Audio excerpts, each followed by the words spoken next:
Oke guys, welcome back to Daily Charting with Toshi, di mana kita akan daily chart your favorite cryptocurrencies. Oke, dalam 24 jam terakhir, cryptocurrency market meningkat sebesar 0,7%. Dengan total market cap mencapai di 1,07 triliun US dollars. Dan kita bisa lihat, untuk Bitcoin terjadi lagi peningkatan sebesar 0,92% dalam 24 jam terakhir. This is good, ya. Dan harga running sekarang tepatnya di angka 26.498. Artinya, semakin mendekati di atas dari MA 200 weekly. Ya, that's good. Semoga saja nanti hari Senin ya, alias besok Senin ya. Yes, besok. Semoga saja besok Bitcoin bisa daily close dan sekalian weekly close di atas dari 26.500-an, which is itu di atas dari MA 200 weekly ya. Untuk Ethereum terjadi peningkatan juga sebesar kurang lebih setengah persenan di angka 1726. Lalu untuk BNB terjadi peningkatan sebesar 2,18% di angka 245. Untuk XRP terjadi peningkatan sebesar 2,11% di angka 48 sen. Untuk Cardano dia meningkat sebesar 1,81% di angka 0,26. Untuk Dogecoin dia terkoreksi sebesar 0,24% di angka 0,061. Untuk Tron terjadi peningkatan sebesar 1,6 persenan di angka 0,071. Dan yang terakhir ada Solana, dia meningkat sebesar 1,7 persenan di angka 15 dolar lebih 58 sen ya. Nah, itu untuk overallnya. Dan untuk Bitcoin dominance anehnya tetap masih meningkat tipis hari ini, walaupun super tipis ya, hanya 0,03% saja ya. Jadi kurang lebih seperti itu, dan selanjutnya kita akan geser ke economic calendar. Tetapi sebelum kita masuk ke sana, kita akan dengar dulu pesan-pesan dari sponsor kita pada hari ini. Okay, today's video is brought to you by CryptoStocks. Jadi CryptoStocks ini adalah suatu services yang ada di Telegram. Mereka menyediakan berbagai macam hal, mulai dari fully automated market scanners, fully automated copy trade, liquidation zones, dan banyak hal lain. Mereka juga memberikan akses ke the best traders yang memiliki success rate lebih besar daripada 90%, which is quite good ya. Nah, tetapi yang tentunya rata-rata orang Indonesia suka adalah mereka sedang ada 1 month free trial ya. Jadi buat lo yang tertarik, ini mulai dari beginner sampai expert menurut gua bisa pertimbangkan untuk coba lihat ya. Jadi karena 1 month free trial ini berarti lu mendapatkan ini ya 49 USD secara gratis. Caranya seperti apa? Gampang banget, tinggal klik link di bawah ya yang untuk si CryptoStocks ini, dan kalian akan langsung masuk ke Telegramnya, klik join ya. Setelah itu kalian akan mendapatkan berbagai macam channel yang kalian bisa follow ya. Jadi bentuknya di sini adalah seperti service channel lagi di dalamnya ya. Nah, di sini kita bisa lihat ada chat VIP, ada announcement, ada market scanners, liquidation levels, dan buat lo yang pengen follow berbagai macam trader nih, salah satu yang paling gue suka adalah Garrett Soloway. Nah, si Garrett Soloway ini dia itu seorang TA analis sebenarnya masuknya ya. Nah, yang gue suka itu dia memberikan analisa yang cenderung bisa dibilang balance ya. Ada skenario bearish maupun skenario bullishnya. Jadi nggak kayak bias ke satu skenario tertentu. Jadi kalau tembus ke sini maka masuk ke bearish. Kalau naik ke sini maka ini masuk ke bullish. I like that ya. Dan ada berbagai macam trader lain juga yang lo bisa follow. Ada seperti di sini ada Bob Lucas dan seterusnya. Ya, sekali lagi lo bisa dapatkan ini for free karena ada trial selama 1 bulan. Ya, jadi buat lo yang tertarik silahkan klik link di bawah. Oke, dan sekarang kita akan masuk ke economic calendar, dan seperti yang kita bisa lihat di sini ya, untuk economic calendar kita pada hari ini kosong ya. Jadi hari ini kita tentunya akan lebih fokus ke technical analysis. Untuk besok juga bisa dibilang ya, walaupun ada data dari US, tapi hanya bintang 1 saja. Jadi seringkali bintang 1 itu tidak mempengaruhi market dengan terlalu besar. Jadi hari ini dan besok kita bisa lebih fokus ke technical analysis. Nah, mulai rame lagi nanti hari Selasa ya. Hari Selasa depan kita akan ada data building permits ya. Tapi sekali lagi seperti yang gue bilang tadi ya, hari ini dan besok kita lebih fokus ke TA. Nah, sebelum kita masuk ke analisanya, kita akan bahas dulu news. Kali ini newsnya datang dari Binance yang baru saja mencapai deal ya, atau lebih tepatnya mencapai compromise dengan SEC supaya tidak di shutdown di US. Seperti yang kita tahu, news terakhir dari Binance US ya, itu adalah dia atau lebih tepatnya SEC ingin memfreeze semua aset dia. Nah, Binance dia argue bahwa kalau dia melakukan itu, maka Binance di US akan bangkrut ya. Dan that's not good ya. Jadi dia akhirnya ya kita tahulah mereka sama-sama ke court dan akhirnya mereka ada compromise supaya Binance US bisa tetap buka ya. Saat walaupun tetap si investigasi tetap jalan ya, tetap jalan tapi alternatif dari di freeze asetnya. Seperti apa kita bahas di bawah ya. Nah, jadi setelah ini ya, setelah filing si fraud charges ini against Binance, jadi pada tanggal 5 Juni kemarin, SEC kan seperti yang gue bilang, ingin memfreeze semua aset dari Binance US. Nah, tetapi Jumat kemarin, SEC atau lebih tepatnya court filing ini mencapai compromise ya dengan court order mediation, jadi mediasi mereka ya. Jadi pada Sabtunya, Judge Amy Berman Jackson yang sedang yang bisa dibilang dia itu menjadi judge yang overseeing case ini, dia sudah sign off the deal. Jadi ini sudah ditandatangan ya. Jadi good newsnya minimal for now nggak ada lagi ceritanya rencana untuk memfreeze Binance US dalam waktu dekat ya. Jadi mereka sudah tanda tangan untuk semua aset atau funds yang belonging to customer di Binance US itu akan dimasukkan ke ini apa namanya, intinya akan di dalam wewenang US lah gitu kesannya. Nggak boleh ditaruh di tempat yang di luar dari wewenang US. Jadi dananya nggak bisa kemana-mana. Oke, which is that good? Menurut gue that's good ya. Itu compromise. Jadi minimal gitu ya, dananya tetap di mereka. Jadi para investor Binance US bisa tetap WD kapanpun. Dan tetap juga buat yang masih pengen pakai bisa tetap pakai juga. That's good ya. A lot better dibandingin dengan freeze ya. Nah, tetapi ada satu komen yang cukup menarik dari si Judge Jackson ini, atau lebih tepatnya tuh namanya panjang tadi siapa tuh? Judge Amy Berman Jackson ya, tapi kita singkat aja Judge Jackson. Dia menyatakan bahwa dia skeptik dengan strategi SEC menurut dia yang mengenforce action untuk mengimpose regulatory oversight untuk kripto ya. Jadi menurut dia ini inefficient, gak efficient dan cumbersome menurut dia ya. Makanya kenapa dia bukan memaksa ya, tapi meng-urge untuk mereka negosiasi ya. Akhirnya maka negosiasi terjadi. Jadi lagi-lagi nih ya, untuk SEC sendiri bahkan si Judge Jackson ini menyatakan dia skeptik dengan cara SEC untuk dia mengimpose regulatory oversight-nya gitu. Jadi lagi-lagi ya, semoga saja ini bisa cepat beres, semoga saja SEC bisa back off ya. Dan harapan gue adalah semoga dengan Binance dan Coinbase ini bisa cepat beres. Semoga SEC kalah sih harapan gue ya, supaya tidak ada lagi nanti rencana-rencana untuk regulasi yang aneh-aneh ya. Sebenarnya gini, lagi-lagi regulasi yang jelas oke ya, regulasi yang jelas oke. Lu kasih tahu apa yang harus dilakukan oleh misalkan exchanger atau project supaya bisa legal. Nah, yang menyebalkan, dan yang mungkin bukan cuma gue menemukan menyebalkan, tapi beberapa judge pun menemukan ini inefficient dan cumbersome adalah lu bilang, oh ini sekuritas, semua sekuritas, tapi nggak ada solusinya, cuma oke ini sekuritas. Dia nggak ngasih jalan untuk, oke, buat project yang serius, yang benar-benar mau ada tujuannya, gimana biar bisa legal di Amerika. Nggak ada. Mereka belum bikin regulasinya. Jadi yang kayak sekarang tuh mereka cuma pengen hold hostage Coinbase, lalu juga Binance dan lain-lain supaya kesannya mereka sulit untuk beroperasi di US, bukannya cari solusi. Nah, itu konyol kan? Harusnya regulator itu mencari solusi ya, mencari jalan untuk bisa regulasinya jelas, bukannya untuk menghalang-halangi. Harusnya seperti itu. Ya udahlah ya. Semoga saja dengan ini bisa nanti lebih jelas ke depannya seperti apa dan SEC bisa dipaksa untuk memberikan regulasi yang lebih clear ke kripto. Ya, karena lagi-lagi gue ngerti banyak project-project gak jelas di kripto.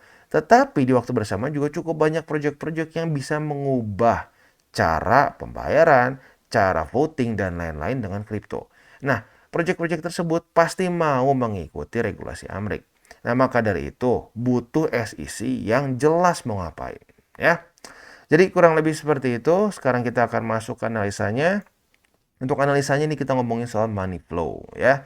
Nah, jadi kalau menurut si Stock Money Lizard di sini menyatakan apakah news dari BlackRock ini menjadi catalyst untuk money flow dari Bitcoin di siklus ini. Mirip-mirip seperti di 2013-2016 ya. Kita bisa lihat money flow-nya mulai meningkat, itu biasa mengindikasikan bahwa harga juga akan pelan-pelan meningkat. Ya, sebenarnya sesimpel itu ya. Jadi di sini disebutnya high level of liquidity. Ya, supportnya dalam tanda kutip karena itu high liquidity. Jadi Udah sih, that's it, very easy ya. Hanya teorinya seperti itu, money flow mulai meningkat ke atas. Nah, tentunya seperti yang kita tahu juga, mungkin buat lo yang belum nonton, nggak ngerti apa tuh BlackRock ya, mungkin bisa lihat ke video gue sebelumnya, dimana gue membahas mengenai BlackRock yang bukan bukan bukan sedang ya, sudah mengajukan Bitcoin ETF, Bitcoin ETF spot. Nah, itu tentunya bisa memiliki implikasi yang besar ke Bitcoin market. Buat lo yang penasaran pengen tahu detailnya, boleh nonton ke video gue sebelumnya ya. Oke, selanjutnya kita akan geser ke TA, dan untuk Bitcoin kita bisa di sini ya. Weekly close-nya semakin bikin deg-degan. Sekarang ya harga runningnya di atas dari MA200 weekly atau di atas dari WMA 200. Nah, jadi PR untuk Bitcoin sih simple banget ya. Gua nggak akan bikin yang ribet-ribet lah ya. Dalam 20 jam, lebih 22 menit ke depan, harapan gua adalah Bitcoin bisa weekly close dan daily close juga bersamaan ya. Di atas dari 26.519 USD ya, di atas dari MA200 weekly, di atas juga dari apa? Bull support band yang sekarang ada di harga 26.347 sampai 25.913 ya. Dan apabila weekly close itu terjadi di atas semua di atas dari semua moving average ini, artinya apa? Artinya ya Bitcoin berhasil mantul di bull support band. Nah, sekarang gue nggak mau ngomong, ini pasti akan terjadi apa? Nggak ya. Kita lihat aja faktanya seperti apa.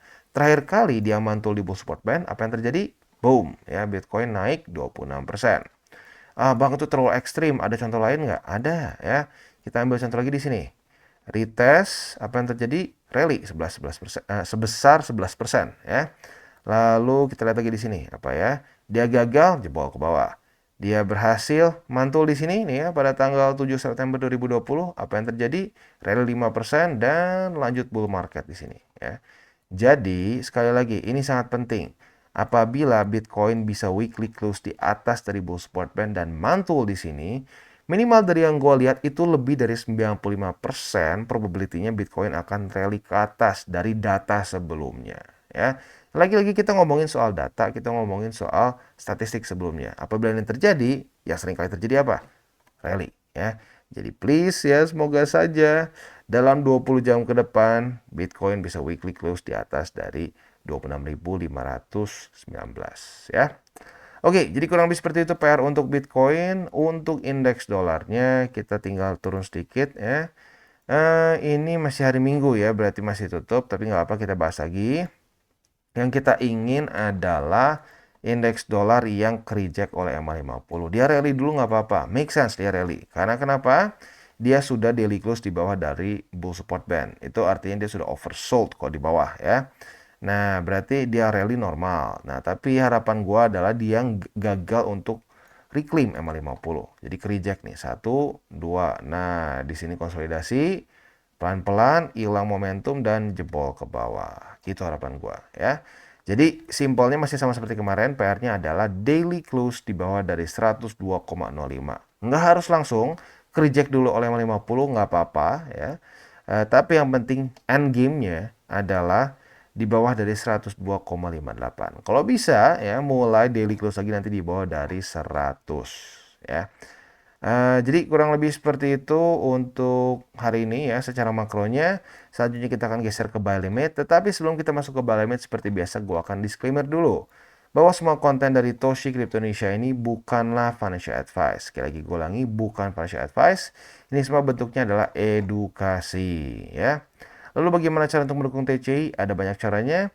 Bisa like our video, bisa share our video, atau juga bisa menggunakan link referral kita di bawah. Nah, buat lo nih yang perlu hardware wallet karena mungkin melihat kasus FTX, melihat kasus Mt. Gox, bahkan juga mungkin deg-degan sedikit dengan Binance, lo mungkin bisa pertimbangkan untuk beli di Encrypt. Kenapa di Encrypt? Karena Encrypt ini adalah authorized reseller dari berbagai macam brand ini ya. Gue pribadi udah pernah review OneKey dan juga Ballet ya. Ballet ini cocoknya buat orang yang mungkin masih newbie banget. OneKey intermediate sampai advance lah ya. Jadi kurang lebih seperti itu. Buat yang tertarik boleh silahkan coba beli di Encrypt. Dan selanjutnya kita akan geser ke buy limit. Oke, yang pertama seperti biasa kita akan masuk dulu ke Bitcoin. Dan good newsnya apa? Good news-nya Bitcoin berhasil reclaim 26.412. Ya, jadi artinya buy limit pertama kita kembali aktif lagi di 26.412.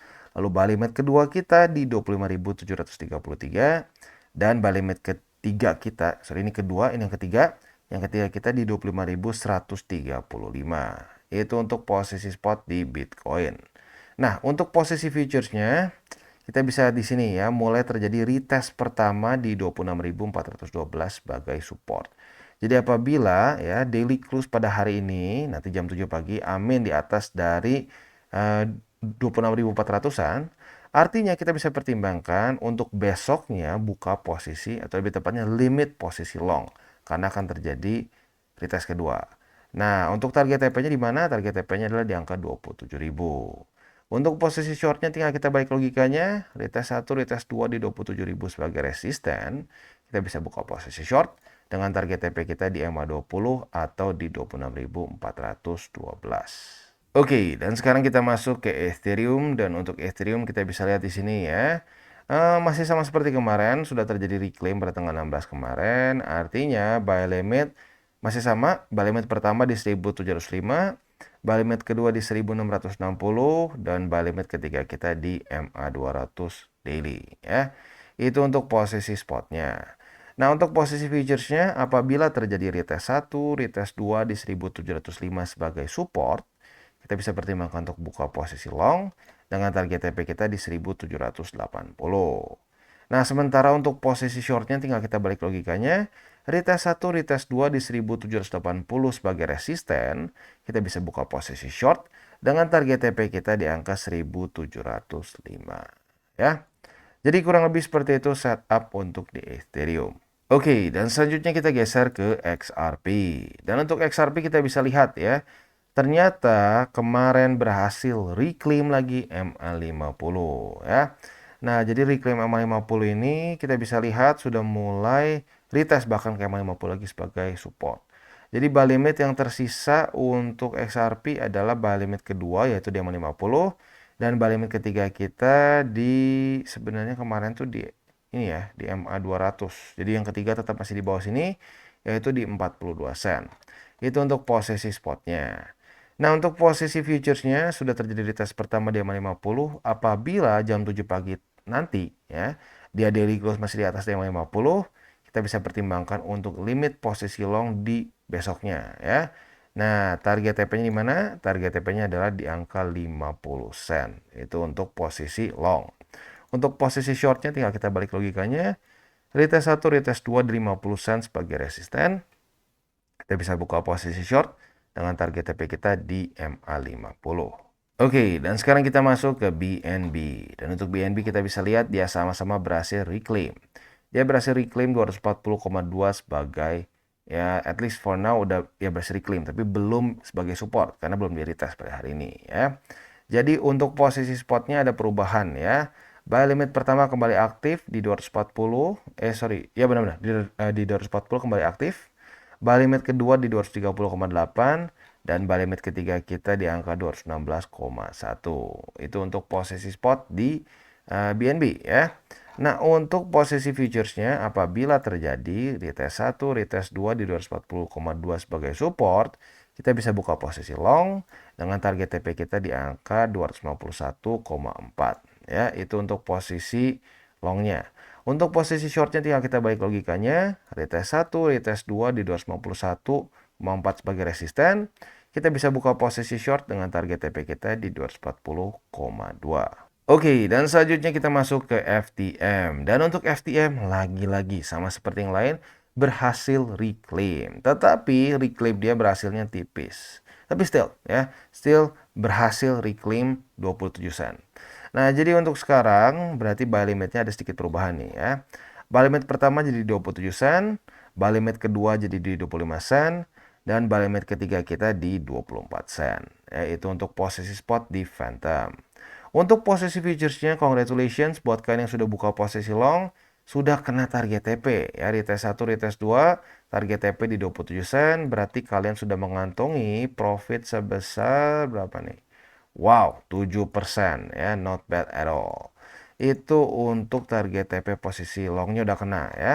Nah, kali ini karena ya dia tembus di sini reclaim, maka posisi shortnya kita masih hold dulu.